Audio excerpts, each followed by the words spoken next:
Salutations, denizens of YouTube. On this podcast, we'll be reviewing Steven Spielberg's latest film, Warhorse. Now, before we get into the film, I should note that I have not read the novel, nor have I seen the play, so my review, of course, will not reflect how well of an adaptation this film is, although I'm assuming here most people who have seen this probably actually haven't read the book or seen the Broadway play. But if that's what you're looking for, unfortunately you won't find those elements in this review. With that said, I like the film. Now, this is a Steven Spielberg film, and you can certainly see his elements. There are elements of Saving Private Ryan. There are elements of Spielberg's sense of humor. There's also, well, that is cinematography that you see with Spielberg. You see those all in there, so it's clearly a Spielberg film, though some people probably are going to be a little surprised because it's not one of his blockbuster films. If you know Spielberg, every once in a while Spielberg does these more low-key kind of personal story projects, much like he did with Amistad. This is very much in the same vein. If you like Spielberg and Amistad, you'll like Warhorse. Now, with that said, those of you that were considering seeing this film, wanted to see it beforehand, but were a little, let's say, wanted to see it as a war film, because it is advertised as a war film. Hell, war is in the title of the movie. There was some hesitation because, if you look up a little bit, it follows this horse through several different characters. It's basically like the Forrest Gump of you follow the horse as he comes across different characters in his life, eventually coming back around and meeting some of them meeting them again at the end. What was I about to say? Oh, yes. So when it comes to that, there is, I think a lot of people are going, I want to see this because it looks like a Steven Spielberg war movie, but from reading it, you're like, is there going to be like one scene of the war and that's it? I can say this is actually a World War I movie. There are elements that take you out of the war, especially the beginning before the war is coming up, and it's just about the kid raising the horse. There's obviously, no war going on. But once he goes to war, I was actually surprised, because that was the one thing I was a little nervous about. I didn't want to see the horse whisper that just happened to have one war scene in it, that they just kind of then spam for the rest of the movie.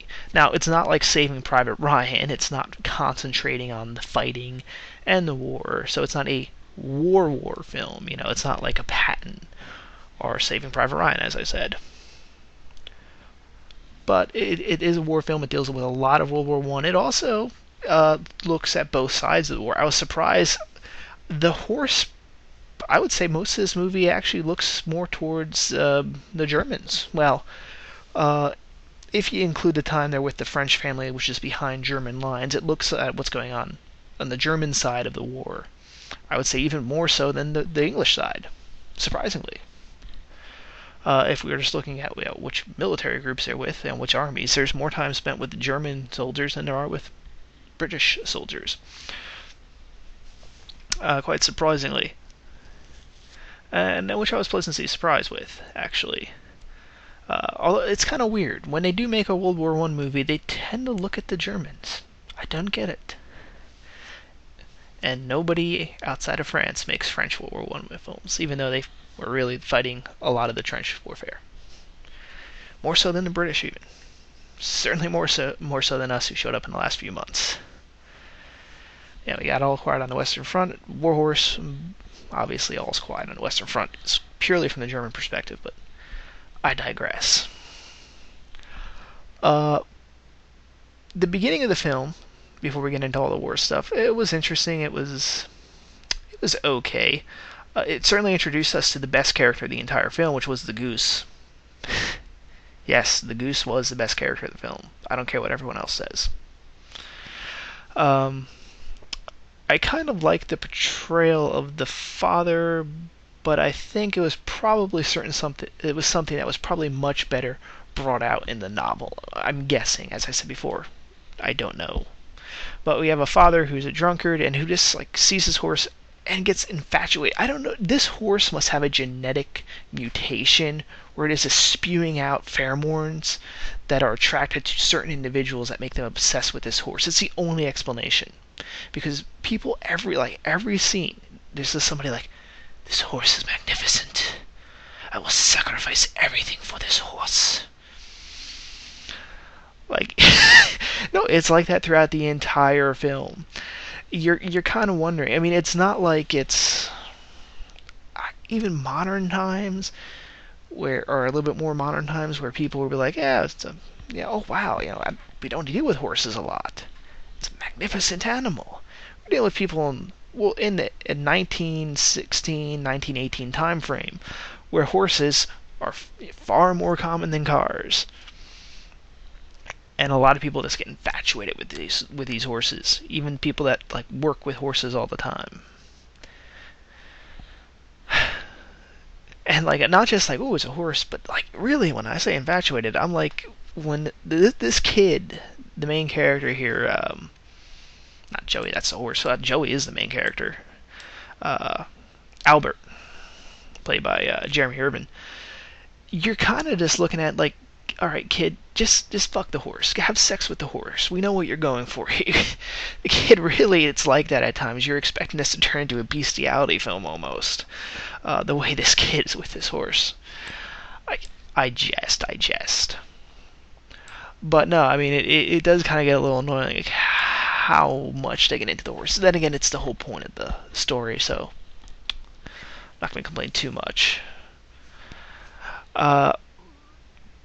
But it is interesting, like how the father is shown as being this drunkard who kind of really bids up this horse for very little reason, and then really buys it out just to kind of give a middle finger to his landlord, who his landlord then correctly replies, "Hey, you still have to pay me the rent." By the way, the landlord is played by David Thewlis. If you recall him, he was the villain from Dragonheart. Dragonheart. And I loved him in Kingdom of Heaven, so glad to see him here. He plays a decent bad guy, although I kind of got annoyed with how they did the character as just the stereotypical British landlord evil douchebag. And then his son, of course, somewhat in the same frame, but then, of course, the son will learn to adapt and learn to become friends with Albert later on. It's stereotypical. I was hoping they were going to do a little bit of a different portrayal. At first, I thought they were, because when you first see his character, really, I mean, after he's doing the bidding, and he kind of comes to get the father's rent, and the father can't make it. He's like, "I'll give you the month. You're gonna lose him, but I'll give the." I thought at first they were gonna go like, he's a neutralish character. He as he puts it, he could kick him off the land right there, but he's going to give the guy a couple months. But then they show up, and the first big challenge of the horse is because he's a thoroughbred, they don't believe he can plow the field. And lo and behold, eventually he winds up plowing this really rocky field. It's a decent scene, but the way the landlord character is there, just kind of egging everybody on. It's just like, you could have done something a little bit interesting, but you went stereotypical. Now, granted, this is probably how it was in the novel, so I can't fault Spielberg too much on that. And I guess they needed something for them to go up against. Still, it gets really interesting, though. The father, after almost shooting the horse, eventually does wind up selling it. Because after all the crap they do for this field, lo and behold, quite an interesting turn. It would have been, again, I don't know if this deviates from the novel, and I don't like knocking movies down when it's something that was how the plot progressed in the original source material. But there's a rain field after they plant this great field. By the way, anyone notice, like, when they're going through after this great rainstorm kind of ruins the field that they plowed? It looks like those plants were all ready to harvest. Like, he pulls out these radishes like they're ruined. These things look like they're fully grown and ripe. Like, it looks like, if anything, the rainstorm probably made it easier to harvest. I don't know. Next time, prop department, show us stuff that's not like ready to be served. Like, 'cause these radishes look like you could eat them right there. I don't get it. Then again, I'm not a farmer. Uh, I'm assuming people have seen this now at this point. Have like watched the film, so I'm not going to go through every single scene, but I will kind of hit on all the different transitions. First, so we move on to when the horse then gets sold into the cavalry, and not much to say. We have the captain. I forget his name. Decent enough guy. Everyone likes him. Dead meat, of course, because of that. You know he's going to get killed. Although I do find it interesting when they did the assault, which is very actually nice. I like to see how that beginning of the war, how they were talking about maneuvering, using all the grass, not having trench warfare, because it took a couple of months for the trenches in World War One to settle in. And I didn't really hit on this before, but I should mention, I really do find World War One of the more fascinating wars to study. It's mainly because it's the end of this period of history that I find extremely fascinating, from the late 1800s to really World War One, where it really ends this entire kind of world, and as I would put it, it ends the era of European dominance. Because after World War One, we see the slow transition out from Western Europe to the powers going to the United States, and for at least a good 60 years, polarizing between the U.S. and USSR, and that went away. But it really marked the end of the era, the end of the height of European power.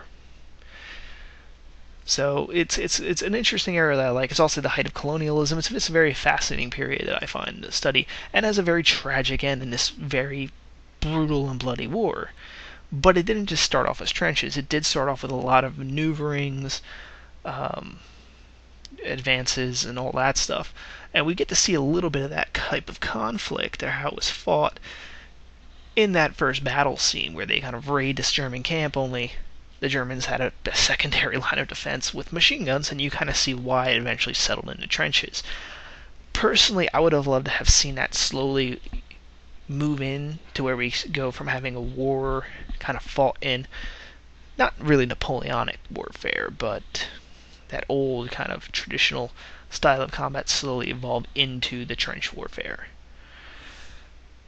We didn't really get it, unfortunately, but it was interesting how, like, I do want to point out, I don't know how all these horses were not shot, because they show, this is a PG-13.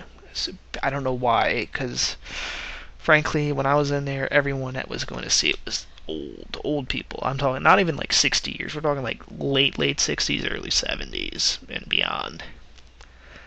So probably not a reason to make it a PG-13. You could have gone with an R-rated film, make it like Saving Private Ryan. Probably would have been more remembered. More people would have probably seen this movie if it was rated R, and showed like the hardcore war violence that you had in Saving Private Ryan. Because strangely enough, if it's a war movie and it's tastefully done, people like the violence, and you're not criticized for it. But you will have those kind of the same group that goes to see horror movies. We'll go and see it. Oh man, you gotta see this bloodiest scene ever, man. You gotta go watch this movie. Hey, if it probably would have increased the ticket sales. That's all I'm saying. But yeah, you see them shooting, and you see all these horses go through their lines. Like, how are these horses not been hit with the machine guns? I can understand if it was just one or two of the horses that just lucked out and didn't get killed. But they're showing like dozens of horses running through their lines without their cavalrymen on it, like they were shot off. I mean, they do eventually show all the dead horses like in the battlefield, but still. After that, we moved on to the next segment of the film where they get found. Well, no. It's getting ahead. So the Germans wind up capturing the horse, taking them, and they're basically putting them to use as ambulance haulers.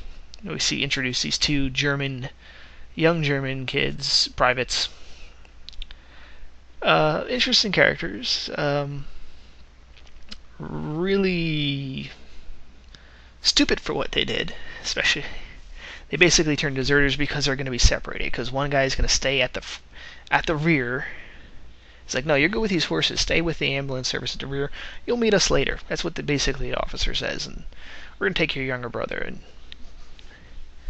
so, even though it's kind of indicated that he probably will wind back up with his unit later on, he just, the character kind of just abandons his post, pulls his brother out of the line, and they wind up hiding in that windmill. Which I'm still curious how the hell the Germans found them there. And not only the Germans randomly finding him, but his officer himself. Like, was that the only windmill? I mean, I guess it could be. These guys didn't seem like they were the best planners. They got shot. I probably meant to be more sympathetic to how they were shot, but at the same time, I'm like, they deserted for rather selfish reasons. It wasn't that they were like sick of the war. It was just that we can't serve at the same time in the same exact unit constantly in the opening phases of the war. That kind of broke the sympathy a little bit for me. Even I was like, yeah, shoot them. They're clearly guilty of desertion. If it was more the trench warfare later on in the conflict, I probably could have went, he knows his brother's gonna die. I could have maybe bought that a little bit more. I could have maybe bought that both brothers were sick of the war, sick of the army. That would have been a little bit more sympathetic towards them. But even I wasn't like, yeah, these are two kids did really something really stupid. And unfortunately, at this time period, that means a bullet. Not that you would do that nowadays, but, I'm just saying, as a period piece film, it's, you're not going to be, at least with me, I wasn't so sympathetic to their shooting. I mean, I wasn't like, yay, they're dead, but you're like, well, yeah, that's punishment for deserting. Probably the most controversial reaction to this film. It's strange that they didn't pick up the horses, though. You figure they found them in the barn. They went, oh yeah, those two horses. We should probably take them back with us. Instead, they leave us to the French family. Well, grandfather and daughter. These were probably some of the more likable characters. The reaction and the banter between the grandfather and the daughter Amelia was very charming. It was very funny. The two actors had very good chemistry together. You really felt for both.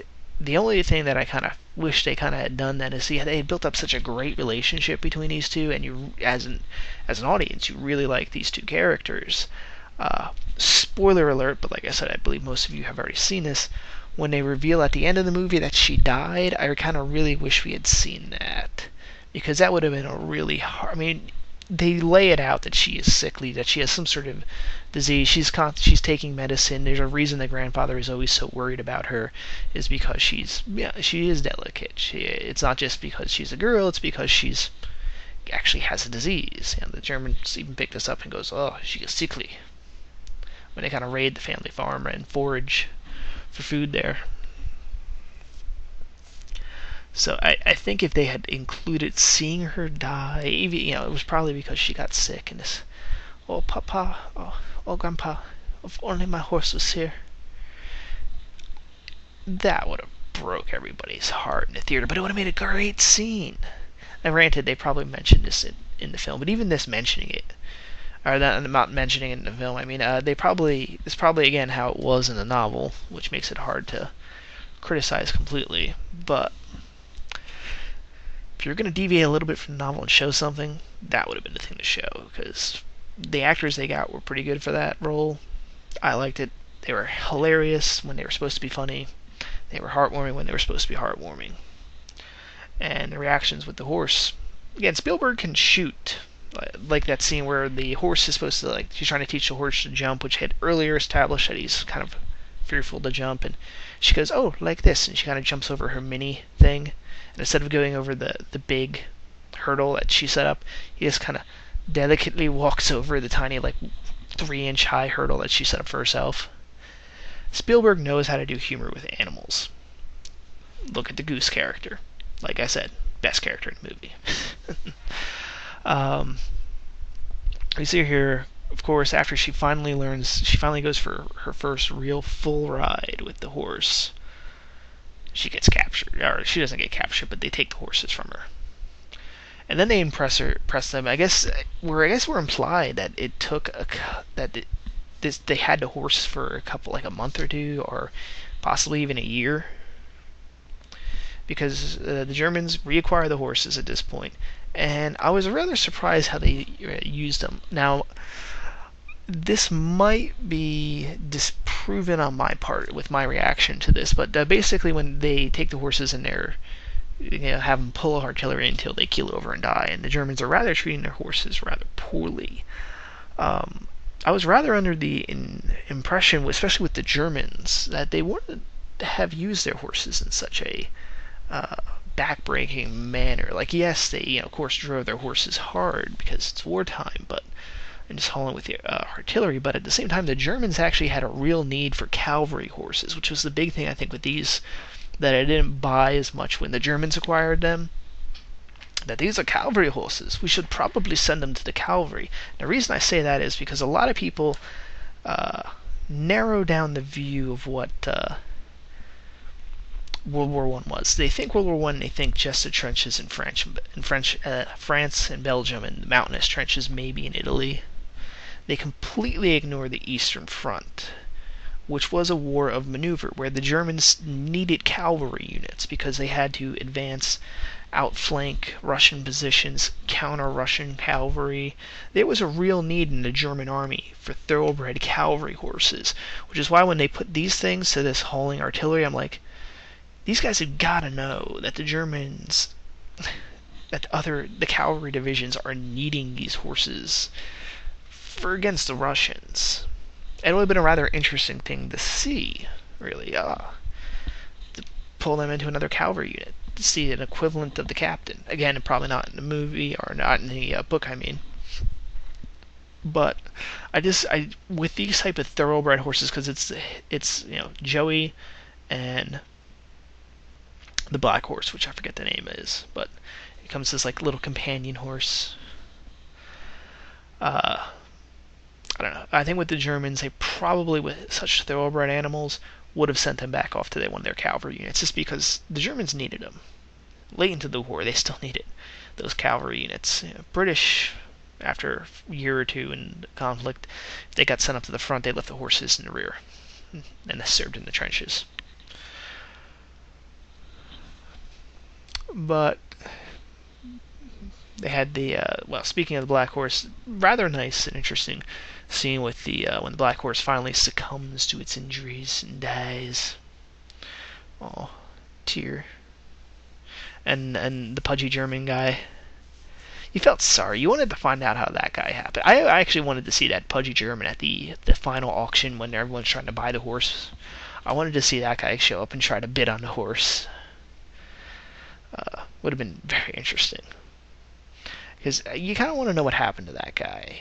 Because he did a lot to, as a character, try to save the horses from dying, try to save them from being overworked. He was another guy that immediately became infatuated with the horses. At least it shows Germans in a positive light in this film. We gotta give you credit for that. It's certainly not a propaganda piece of the time period.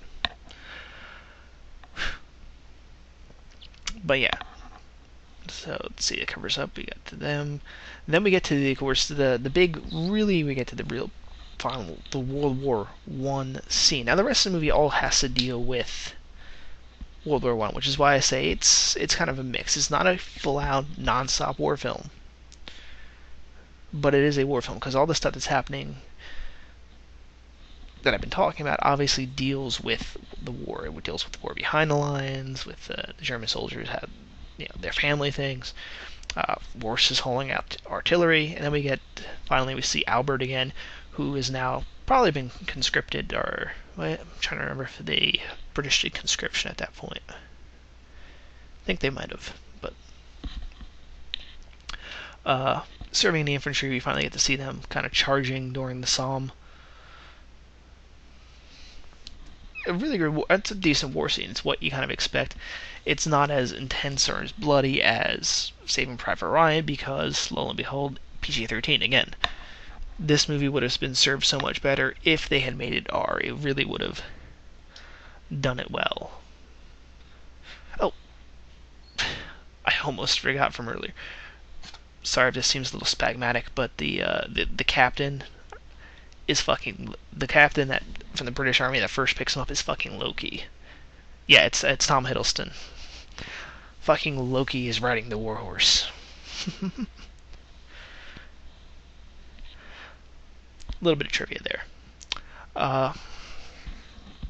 Anyway, during this confusion, after the battle, we then have Joey kind of winds up running into the middle of no man's land after it gets scared from a tank and kind of charges off and gets tangled in barbed wire, which is rather surprised they were able to pull this off with the horse because it looks like they actually wrapped the horse in barbed wire.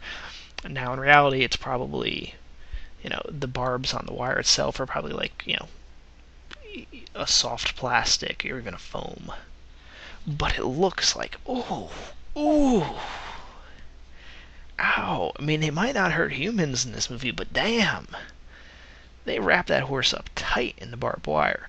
And then we have the two Germans, or the two sides, both kind of notice the horse. I love how at first they kind of both start calling for the horse to kind of come to them before they realize it's all wrapped up. And this actually does make me recall stuff like that. One of the things about warfare that is often said is that it's lots and lots of boredom broken up only by the occasional instant of life-threatening action, i.e., most of warfare is boring sitting around. Anyone coming back from Afghanistan or Iraq can probably tell you that what did they do most of the time was not shooting. What they did most of the time over there is sitting, staring, waiting for something to happen. Same thing with World War II. People were bored as hell, especially in the trenches. Not all the trenches were non-stop shooting at each other. Most of trench life was just sitting in the trench. Occasional artillery fire here or there. Not even the case all the time. In some sectors, they barely even shot artillery because they needed the shells for other areas. And soldiers between the two trenches would get very bored. Sometimes it would be they would toss rocks with messages and exchange communication. So it is very much, I think, a sign of the times there, or the sign of a very World War I situation where both sides decide to just compete trying to call this horse. And then when they get out, the British guy goes out to get the horse, German guy. This was still an era of chivalry, or the ideal that there was really a rules of war that soldiers just fought. It wasn't personal, per se. The ideal of professionalism, brother soldiers type things. Yeah, not something you really see in modern conflicts. I mean, if you think about the American Civil War, how, between battles, American Union and Confederate soldiers got together all the time. Same thing in World War II. It was a famous the Christmas truce, where both sides got together, had a party. There was a ceasefire, so both sides got out of the trenches, had a party, and also had a soccer game. So it's actually not too surprising to see both sides. Oh, there's a horse hurt. I'm going to go out. British guy's going out. I'm going to go join him. Both sides kind of cut. Yeah, get the horse out through a coin toss. Gets it over. It is very much a World War I story. You would actually... If anybody says that's an unbelievable thing or miraculous that happens, it happened all the time. And wow, we're already at 29 minutes. I really shouldn't... I know I was trying to avoid going through every little scene, but I wanted to kind of hit on each character. But this scene really is important because they talk about why the warhorse, what makes it a warhorse, is that they train the horse to go into the danger as opposed to its natural instincts, which is to run away. And that would have been very interesting, except that the way they portrayed it, or showed it, they showed like the horse had no training at all. Like military type training. It almost appears like he buys the horse, the cavalry buys the horse, They do one practice charge, and the next day they go over. Where was this training? I did not see it happen. I should start wrapping this up now. I'm impressed with any of you that have stayed on this long. Anyway, I'm assuming you stayed, you watched it. Albert finds the horse after he's been gassed. It's miraculous he found it. I don't do it through the rest of the game. We can already hit on with the ending. Like I said, it would have been nice at that ending auction scene. We had the French grandfather. We found out about the girl that died, and we're like, "Aww." But it would be nice to see the pudgy German dude. They go back. They all live happily ever after. Assuming. Overall, I liked it. It was a really good film. There's very few World War I movies to speak of. I think in the modern era, there's The War Horse, and there's The Lost Battalion, I think it was called. It was a TV movie about an American battalion who got stuck behind lines and wound up being shelled by their own men. That was fairly good. And I really can't think of any others. Now, I'm sure there's more that are European films, especially French. I would imagine there's a good deal of French films that deal with World War One, but of course, what I mentioned before, All Squad on the Western Front. That's 3. World War II has like 100. Not a good comparison. But then again, World War II it's more interesting because it's a war of maneuvers and constantly shifting trenches. Or not trenches, but front lines. And even though that was happening in other sections like the Middle East, like Eastern Europe, the colonial conflicts in Africa and Asia, we didn't see that much here. When you think of World War I, you think the trenches. And we got to see that. Again, I would have loved to have seen a little bit more of the actual war, people like Albert training, doing more training with the horses, kind of showing the slow development. Well, I say slow. And it occurred over the course of a couple of months, or about the first year, of how you had a war of maneuver, which we saw at first, then transform into the trench warfare that we saw later on. But I do recommend this film. It's very good. And now if you probably already know, again, like most people do, you probably already know if you're going to like this style of film or not. If you like the more slow-paced film that's not an action film, but a serious war film that has a serious plot that talks about rather subtle things, this is a film to go see. You will, or there's a very good likelihood that you'll get annoyed by some of the coming attractions because they put like every animal movie you could think of in front of this one, and they don't look that good. We got the chimpanzee movie, which they said, first time captured on film. If this is captured on film, they've caught the weirdest monkeys I've seen because they look CGI. This looks like it's a CGI. It's monkey CGI the movie. Interesting project, yes, but I'd get too distracted by the CGI. And it's a Drew Barrymore film about whales, in which it looks like Drew Barrymore has to be kept away from producing because, well, she's technically not listed as a producer, but they look like they Mary sued her, like they wrote this, prepped her for it, and she had a lot of say over it. It really does look like she Mary sued herself as some sort of environmental goddess. It looks like a crap film. We've seen better films that dealt with the subject. And I'm digressing because now I'm talking about the trailers. And this has now gone on for 35 minutes. I apologize it's gone on for so long. You guys are one hell of a trooper if you stayed on. Either that or you had really nothing else to listen to. Hey, it's what I'm here for. To do really, really long, drawn-out reviews. Signing off for now, guys. Talk to you later. Next film I'll probably see, I might see the new Mission Impossible movie, might not, but I'll probably definitely see the Underworld movie this January. it's rather light pickings right now. It's the post Christmas season crap that we didn't know what else to do with. So, signing off.